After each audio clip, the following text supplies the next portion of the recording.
कि molecularity of reaction केवल और केवल एलिमेंट्री रिएक्शंस के लिए डिफाइन की जाती है और बैलेंस केमिकल इक्वेशन के द्वारा इसको डिटरमाइन किया जा सकता है। चलिए अब जानते हैं कॉम्प्लेक्स रिएक्शंस को, क्योंकि सारी की सारी रिएक्शंस प्राथमिक अभिक्रियाएं नहीं होती, बहुत सी अभिक्रियाएं ऐसी होती हैं जो कि सिंगल स्टेप में कंप्लीट ना होकर के दो या दो से अधिक स्टेप्स में कंप्लीट होती है। ऐसी रिएक्शंस को हम कॉम्प्लेक्स रिएक्शन बोलते हैं। तो कॉम्प्लेक्स रिएक्शन को हम लिख सकते हैं मल्टी स्टेप रिएक्शंस।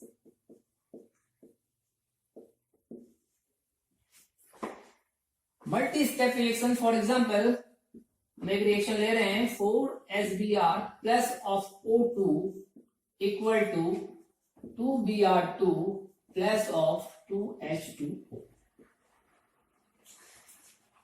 इस रिएक्शन में अगर हम रिएक्टिंग स्पेसीज का नंबर देखें तो 4 मॉलिक्यूल्स है हमारे हाइड्रोजन ब्रोमाइड के और 1 मॉलिक्यूल है हमारा ऑक्सीजन का। इनके कॉलिजन के थ्रू क्या बन रहा है, ब्रोमीन और वाटर मॉलिक्यूल प्रोड्यूस हो रहे हैं। अब चूंकि यहाँ पर रिएक्टिंग स्पेसीज का नंबर 5 है और अभी हमने देखा था कि 3 से अधिक रिएक्टिंग स्पेसीज के साइमल्टेनियस कोलिजन की प्रोबेबिलिटी क्या है, बहुत कम होती है, तो इसलिए ये सिंगल स्टेप में होने वाली रिएक्शन नहीं है। तो इस प्रकार की रिएक्शन क्या कहलाती है, कॉम्प्लेक्स रिएक्शंस कहलाती हैं। ये हमें एक आइडिया देती हैं कि ये रिएक्शन एक से अधिक स्टेप्स में होगी। अब इन रिएक्शंस के स्टेप्स को जानने के लिए कई एक्सपेरिमेंटल एविडेंसेस देखे जाते हैं और उनके आधार पर उनके स्टेप्स को डिटरमाइन किया जाता है। वो सारे के सारे स्टेप्स एक साथ जब हम अरेंज करके रखते हैं तो वही इस रिएक्शन की मैकेनिज्म कहलाते हैं। तो ये जो मल्टी स्टेप रिएक्शन है इसके डिफरेंट स्टेप्स ही रिएक्शन मैकेनिज्म को प्रदर्शित करते हैं। तो रिएक्शन मैकेनिज्म क्या है, रिएक्शन मैकेनिज्म कॉम्प्लेक्स रिएक्शंस के स्टेप्स हैं। तो जानते हैं कि इस रिएक्शन की मैकेनिज्म क्या होगी। स्टेप नंबर 1, एक्सपेरिमेंटल एविडेंसेस बताते हैं कि सबसे पहले हाइड्रोजन ब्रोमाइड का एक मॉलिक्यूल कोलिजन करता है ऑक्सीजन के एक मॉलिक्यूल से और पेरोक्साइड फॉर्म करता है। ये पेरोक्साइड फिर हाइड्रोजन ब्रोमाइड के एक मॉलिक्यूल से कोलिजन के थ्रू HBRO का फॉर्मेशन कर देता है। अब ये HBRO का मॉलिक्यूल इंटरेक्ट होता है फिर से HBr के एक और मॉलिक्यूल के साथ और बना देता है H2O और ब्रोमीन। अगर हम इन तीनों स्टेप्स को कंबाइन करते हैं तो हमें कंप्लीट रिएक्शन मिल जाती है 4SBr plus of O2 equal to 2H2O plus of 2Br,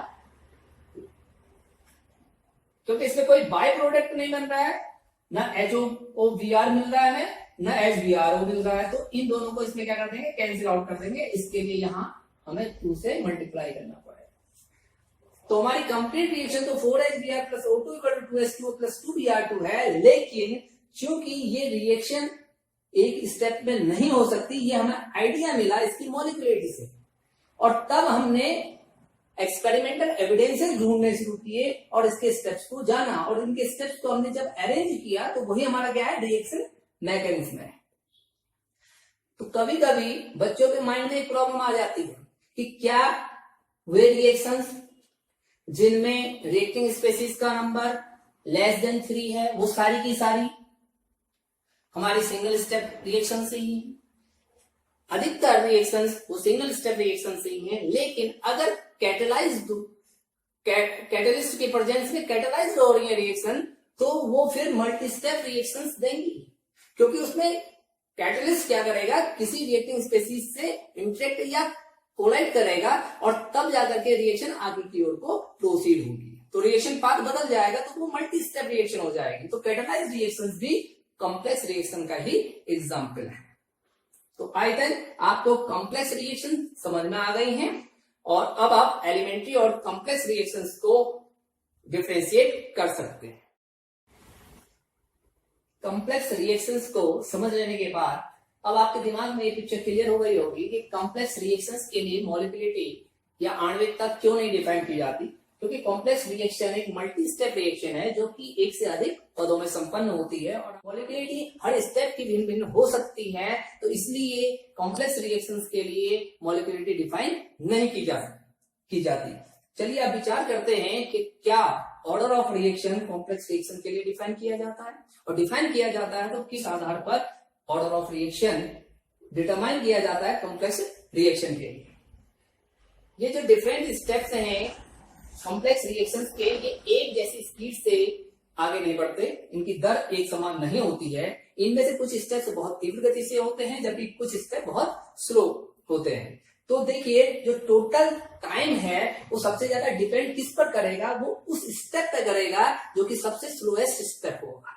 तो इसका मतलब ये हुआ कि किसी भी कॉम्प्लेक्स रिएक्शन का स्लोएस्ट स्टेप ही उसका रेट डिटरमाइनिंग स्टेप होता है। तो इन स्टेप्स में से जो स्लोएस्ट स्टेप होगा वही क्या होगा, रेट डिटरमाइनिंग स्टेप होगा। और चूंकि ऑर्डर ऑफ रिएक्शन किससे संबंधित है, रिएक्शन रेट से संबंधित है, तो ऑर्डर ऑफ रिएक्शन का संबंध इसी रेट डिटरमाइनिंग स्टेप से होगा। और इस रेट डिटरमाइनिंग स्टेप की मॉलिक्यूलिटी ही वास्तव में क्या करती है, ऑर्डर ऑफ रिएक्शन को रिप्रेजेंट करती है। तो जैसे इस एग्जांपल में हमारा सबसे स्लोएस्ट स्टेप फर्स्ट स्टेप है, तो फर्स्ट स्टेप के अकॉर्डिंग ही इसकी देखिए मॉलिक्यूलिटी कितनी हो जाएगी, फर्स्ट स्टेप की 2 है, तो इसका ऑर्डर ऑफ रिएक्शन क्या होगा, 2 होगा। और इसके लिए जो रिएक्शन रेट डिफाइन एक्सप्रेस कर सकते हैं इक्वल टू के rate constant into concentration of SBR into concentration of O2। यानी कि पावर कोएफिशिएंट दोनों के 1 है, तो इसलिए ऑर्डर ऑफ रिएक्शन क्या हो गया, इज इक्वल टू 2।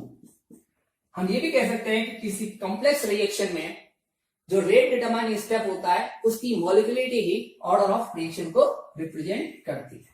तो इस प्रकार हमने देखा कि कॉम्प्लेक्स रिएक्शन के लिए ऑर्डर ऑफ रिएक्शन तो डिफाइन है लेकिन मॉलिक्यूलिटी डिफाइन नहीं की जा सकती। आई थिंक आप कॉम्प्लेक्स रिएक्शन को समझ चुके हैं, तो आप इन पर प्रॉपर नोट्स तैयार कर लें।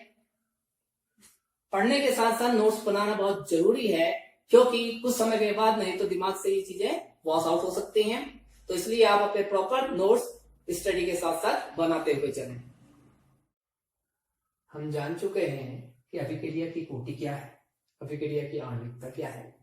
साथ ही हम ये भी जान चुके हैं कि किस प्रकार एलिमेंट्री रिएक्शंस के लिए अभिक्रिया की आणविकता या मॉलिक्यूलिटी को डिफाइन किया जाता है, जबकि अभिक्रिया की कोटि को हम कॉम्प्लेक्स रिएक्शंस या जटिल अभिक्रियाओं के लिए भी उसके रेट डिटरमाइनिंग स्टेप के द्वारा कैलकुलेट कर सकते हैं। एग्जाम में क्वेश्चन अक्सर पूछा जाता है कि अभिक्रिया की कोटि या आणविकता में क्या अंतर है। चलिए जल्दी से अभिक्रिया की कोटि और आणविकता के अंतरों को समराइज करते हैं। इन दोनों में जो पहला डिफरेंस है वो डिफरेंस यह है कि अभिक्रिया की कोटि एक प्रायोगिक रूप से परिकलित वेग व्यंजक के द्वारा निर्धारित की जाती है, इसलिए ये क्या है, प्रायोगिक है। पहला पॉइंट लिख दिया, अभिक्रिया की कोटि क्या है, प्रायोगिक है। जबकि हम जानते हैं कि किसी प्राथमिक अभिक्रिया के लिए आणविकता को उसके बैलेंस केमिकल इक्वेशन के द्वारा दिया जा सकता है, तो इसलिए यह एक सैद्धांतिक वैल्यू है, तो हम लिख देते हैं यह सैद्धांतिक है, थ्योरेटिकल है।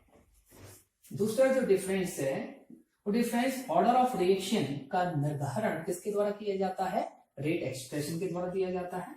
यह वेग व्यंजक के आधार पर दी जाती है,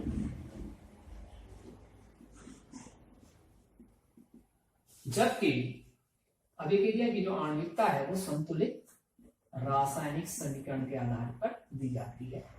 तो ये डिफरेंस हो गया।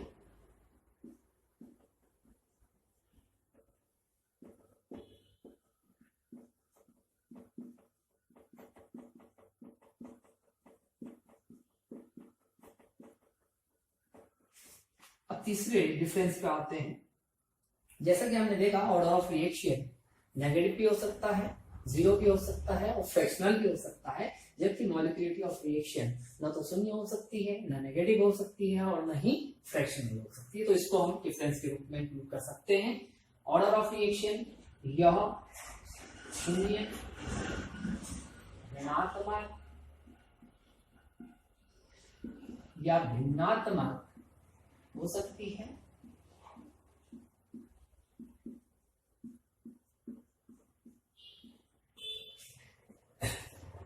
जबकि आणविकता शून्य, ऋणात्मक या भिन्नात्मक नहीं हो सकती।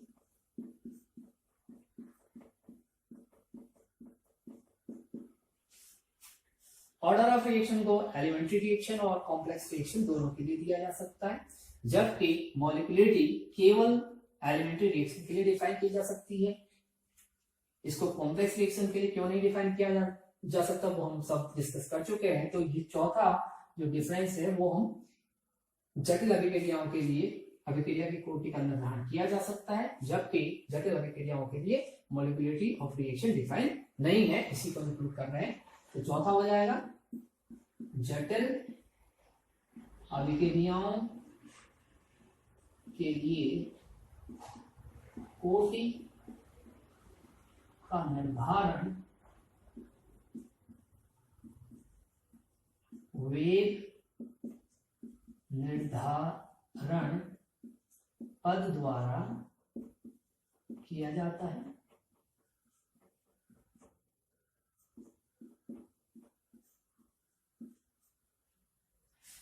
जबकि आणविकता की कोई प्रासंगिकता या कोई महत्व नहीं है।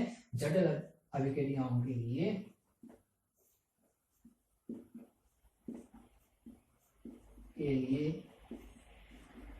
आणविकता निर्धारित नहीं की जा सकती, निर्धारित नहीं की जा सकती या जाती है। तो ये चार अंतर आप नोट कर लें और इस प्रकार से आपका ये क्वेश्चन अभिक्रिया की कोटि और आणविकता में अंतर का कंप्लीट हो जाता है। आई थिंक अब आपको एलिमेंट्री और कॉम्प्लेक्स रिएक्शन का डिफरेंस, ऑर्डर ऑफ रिएक्शन और मॉलिक्यूलरिटी ऑफ रिएक्शन का डिफरेंस क्लियर हो गया होगा। तो आज के लिए